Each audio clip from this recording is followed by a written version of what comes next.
everyone, and welcome to another episode of Speak, Film, and Enter, a podcast where we review and rank movies. I'm Nate. And I'm Dylan.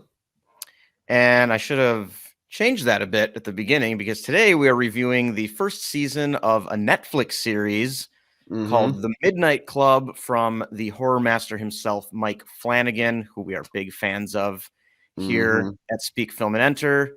If that name sounds familiar to you, he did The Haunting of Hill House, The Haunting of Bly Manor, and Midnight Mass, all streaming on Netflix. He's also the director of Gerald's Game, which is currently streaming on Netflix, and he did Dr. Sleep as well, the sequel to The Shining. So Mike Flanagan has been all over the place with horror for the last 5-ish years or so. I think he's kind of become one of the biggest names and like really has his own style and expectations that have started to come along with it. You kind of think you know what you're getting with a Flanagan series or movie. And with that, would you like to tell the people what the Midnight Club is about? Absolutely. The Midnight Club follows a group of 8 terminally ill patients at Brightcliff Hospice who begin to gather together at midnight to share scary stories. They gather together. Yeah, a little weird. And also begin is also kind of misleading because it's established that it's something that has been, that like the kids at this hospice have been doing for years. Right. Like so decades. We should say before we start this, we're not going to spoil anything in this show. We're not going to spoil the ending. It is just season 1. Mike Flanagan is planned for future seasons. I do not believe that has been greenlit yet by Netflix. But given that it's Flanagan, I feel like it probably will be.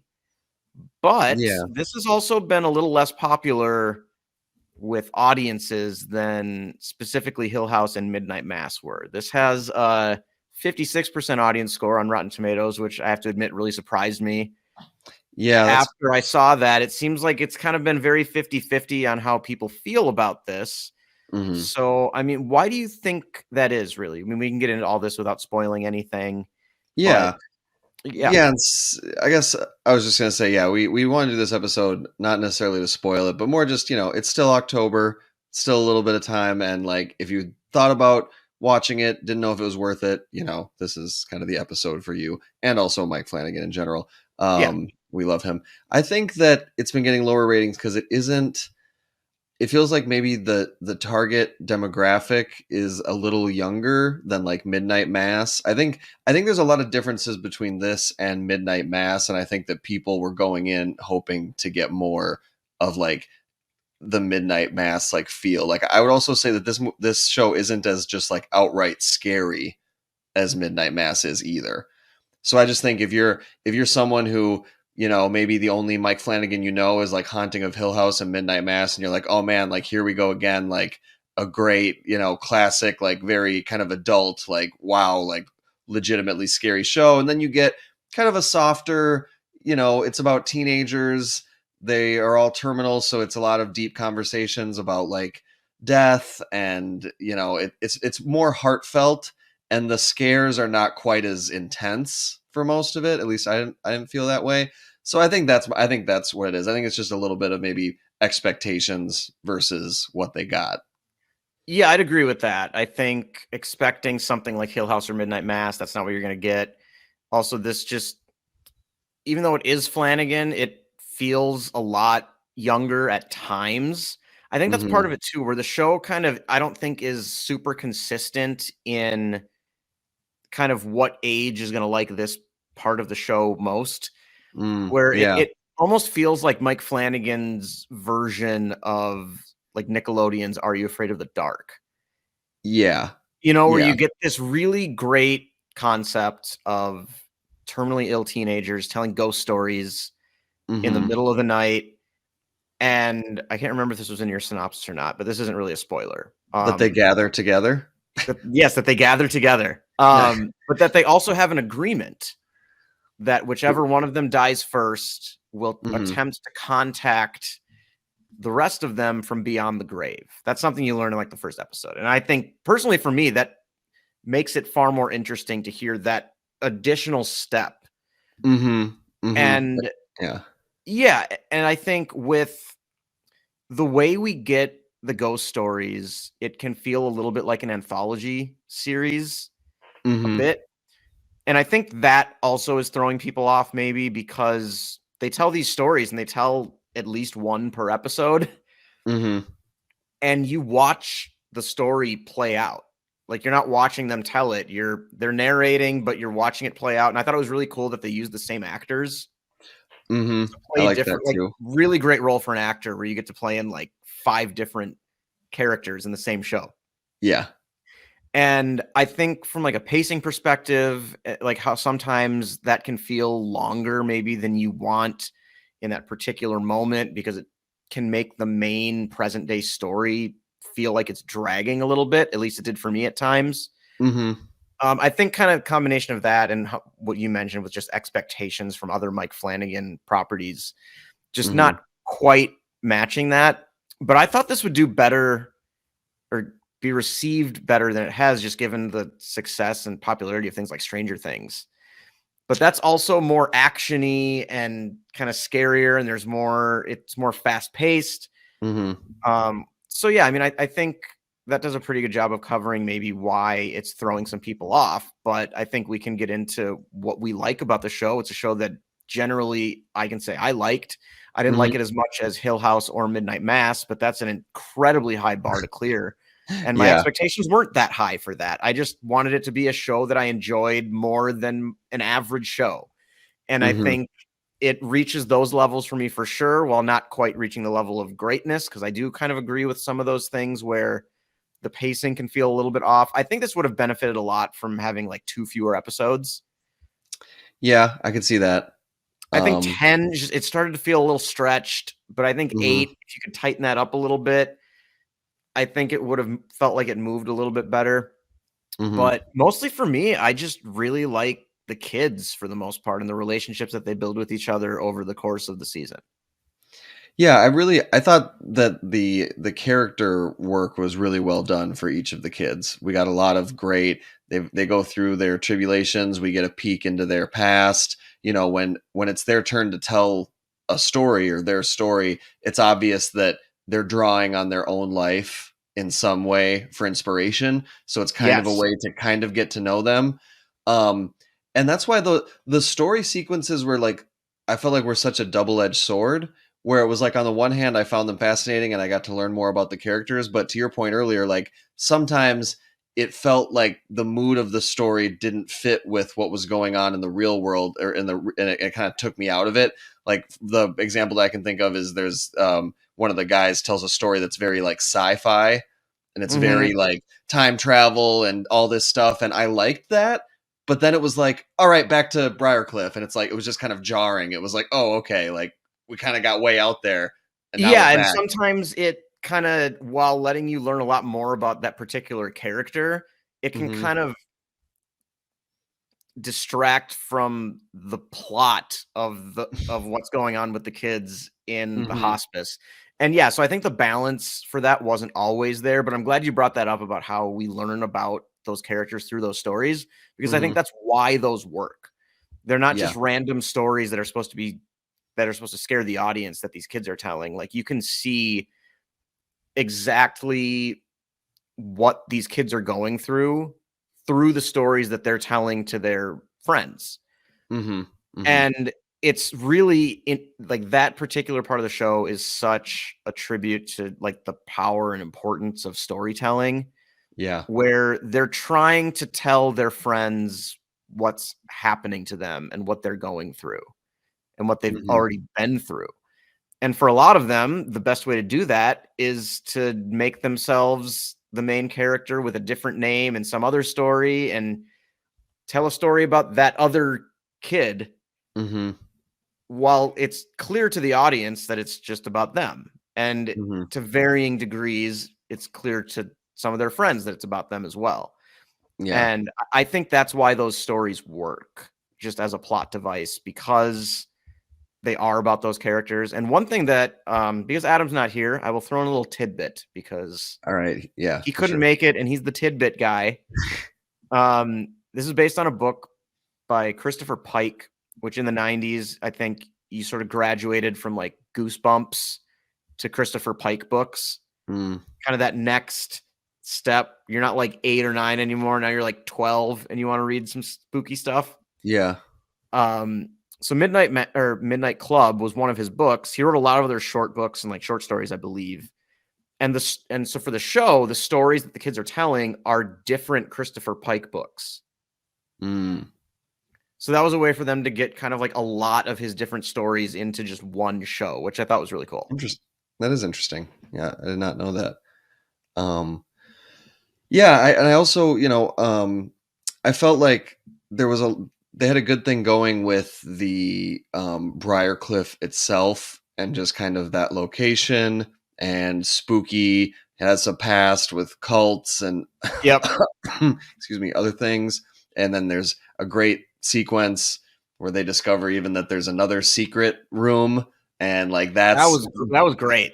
Very well done. Yeah, I think me and you, I think I would agree with you. I don't know if you still think this, but you texted me after you watched it and you said that episode 3 was your favorite. Would you still say that?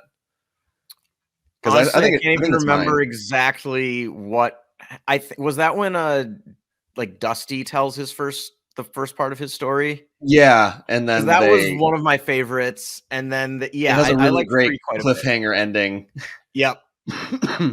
And I thought that was well done. It was also really cool to see a lot of the actors from Midnight Mass and A Haunting of Hill House. Yeah, I mean, Flanagan's kind of got his crew, and he makes a lot of different things with them. I think that was really cool. But I'm glad you brought up kind of back to the main story because, yeah, I think Brightcliff, is that the name of the... I keep saying Briarcliff. It's Brightcliff, yeah. I think it's Brightcliff, yeah. So we already talked about kind of what we thought of the stories within the story that the kids tell. What did you think of kind of the main plot in Brightcliff with our main character, Ilanka, kind of going there to discover this potentially magical healing ability of this place in sort of her last bits of desperation and clinging to hope? Yeah. And kind of through that part of it, what did you think of kind of that part of the story? I liked it, but I also felt like when the season ended, a lot of it was still unresolved. Like I wanted more answers, and I almost feel like maybe if this had from the beginning been conceptualized as there's only going to be one season, there's only going to be 10 episodes, and we're going to wrap everything up, I think maybe that would have worked better, because I just felt like I liked where it was going, and I definitely I was intrigued, and I wanted to get to the bottom of it and see how everything played out.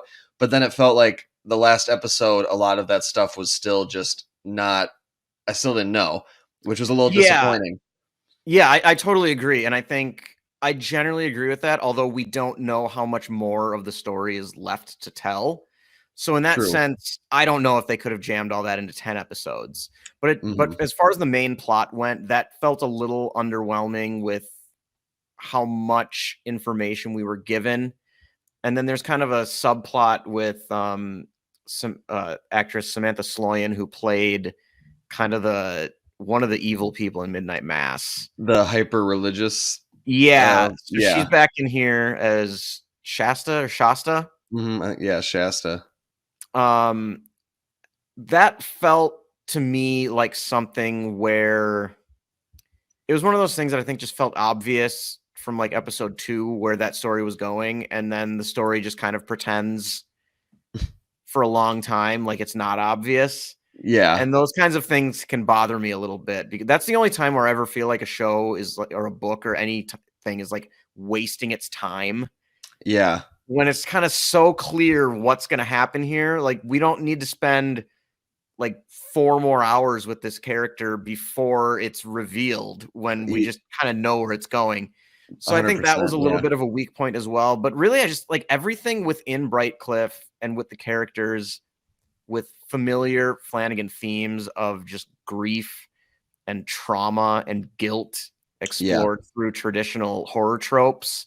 I think that stuff was all really good. And a lot of it hit me not as strongly as Midnight Mass or Hill House, but in that same sphere where he's kind of hitting the same types of feelings. And when they hit them well in this show, I think it does a really, really good job.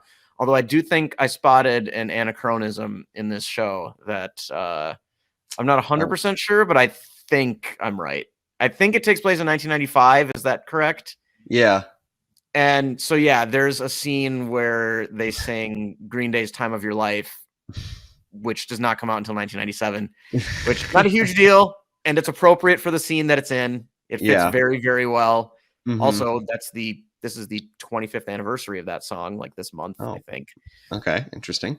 Yeah. But anyway, just a little thing I think I noticed, but not, I mean, those types of things don't ruin things for me. But it was just the timing of it was incredible because I had read an article about that song like that day. And then watched that episode and was like, wait a minute.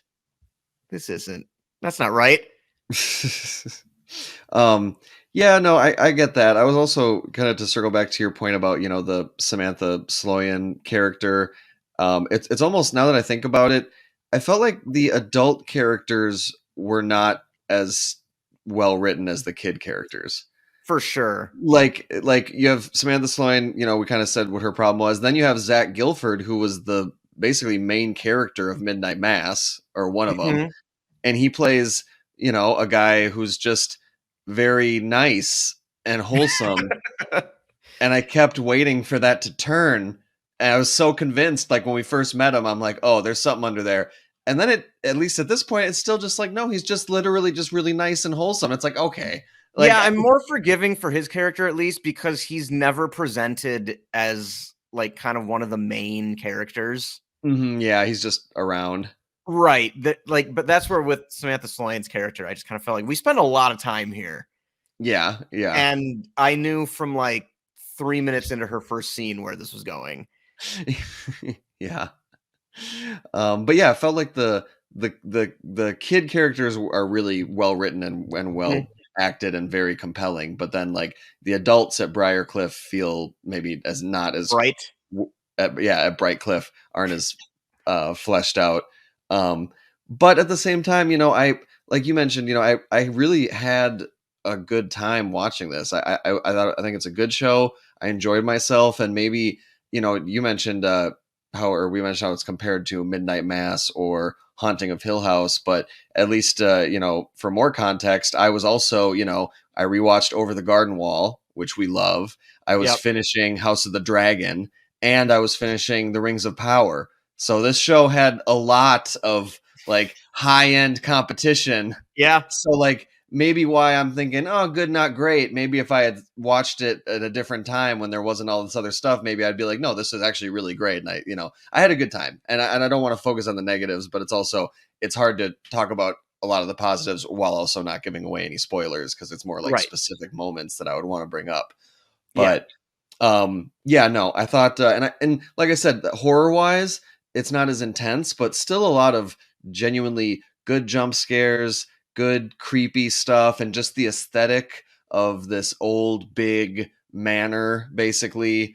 It worked for me. And also the just the whole concept of, these kids, this group of kids being so close to death and kind of like looking right at it, like really like trying to come to grips with it by like engaging with it, and telling these scary stories that are, that have a lot to do with death. And also, like you said, kind of the promise that when they pass, they're going to try to reach out and make contact. So they're always kind of looking for signs. Which is such a sadly hopeful thing to hear from these kids, because it's similar. And with watching Midnight Mass, I feel like I have a lot of similar religious views to Mike Flanagan, where I don't think it's real. I hope it is. Because the finality of death that these kids are facing is terrifying. Yeah. Of it just being over and complete dark nothingness. And so this hope that like ghosts are real, because that means there's something beyond. It's an interesting dynamic where the ghosts are terrifying, but also reassuring in a certain way. Yeah. So I felt that a lot, and I like that for sure. Another just really quick kind of, it's one of my favorite books, and I haven't seen the movie yet, but Never Let Me Go by Kazuo Ishiguro is another wonderful story about young people being confronted with death at a far earlier age than you're supposed to be. So if that's something that you find interesting in this show, then I would suggest checking that book out. Yeah, and I also I thought it was interesting, or just kind of a nod to that is like how Kevin, one of the main kids, when he tells his story, he never actually gets to the ending. It's always to be continued. And Yep. it's always, and his line is like, you have to stay alive to hear the ending. Yep. Like this very dark, you gotta grim, stay alive a little longer. Yeah, lots of gallows humor in this show as well, where I think that I really enjoyed that too. Yeah. And then I guess before we get to this, stars, or before we wrap up, I just wanted to say, we mentioned the kids, the ensemble cast are great, and I just wanted to, mention them by name because they definitely earned the kudos. Iman Benson as Ilanka, thought she was fantastic as the lead, like carried the emotional scenes, really kind of charismatic. Igby Rigney, it's an interesting name. Maybe it's Igby Riney. I don't know, but the parents should get a little flack for that one. Yeah. Who played Kevin? He was very good. Ruth Codd as Anya was very fantastic. That was a great character. And then I also just wanted to throw out some love for William Chris Sumter as Spencer, because his character at first I thought was a little kind of not as deep as the others, but as it went on, like I don't know, I thought he really had some scenes where he was stealing it, and he just had like a very different kind of defiant energy that I really liked. Yeah, also, just kind of speaking of people from other Flanagan things being in new Flanagan things again, Anara Shepard as Sandra, she was the girl in the wheelchair from Midnight Mass. Okay. Oh, yes. Yep. Yeah, okay. see? I knew I recognized her.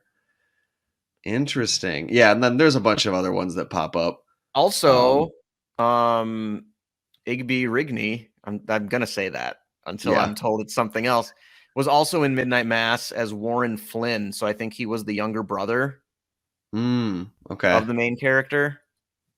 Oh, yep. Warren. Okay. And then also, he's not listed here, but the guy who was the local kind of drunk. Yeah, because he's in like 2 or 3 scenes in this. Yeah, he's just like one of the workers who like makes the beds and kind of deals with the bodies and stuff. And he pops up like 3 times. But yeah, so should we get to the stars? Yeah, absolutely. We'll be right back.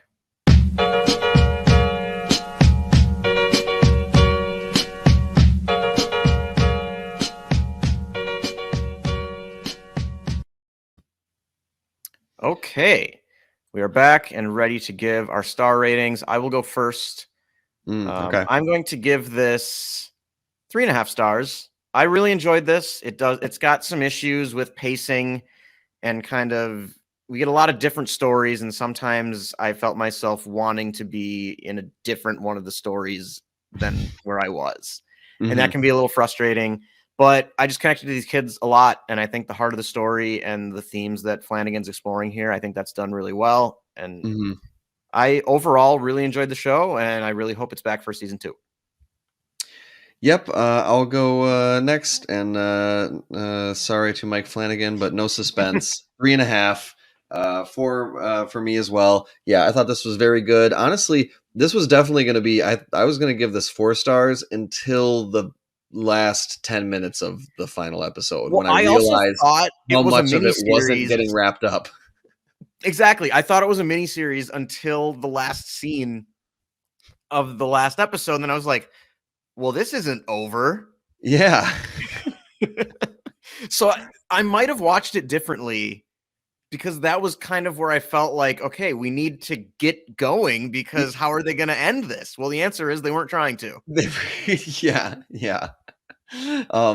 But no, I still had a great time. I think if you're in the mood for something easy, scary, heartfelt, and put a smile on your face, a couple good like moments, I think it's worth it to check it out, and I would recommend it to most people.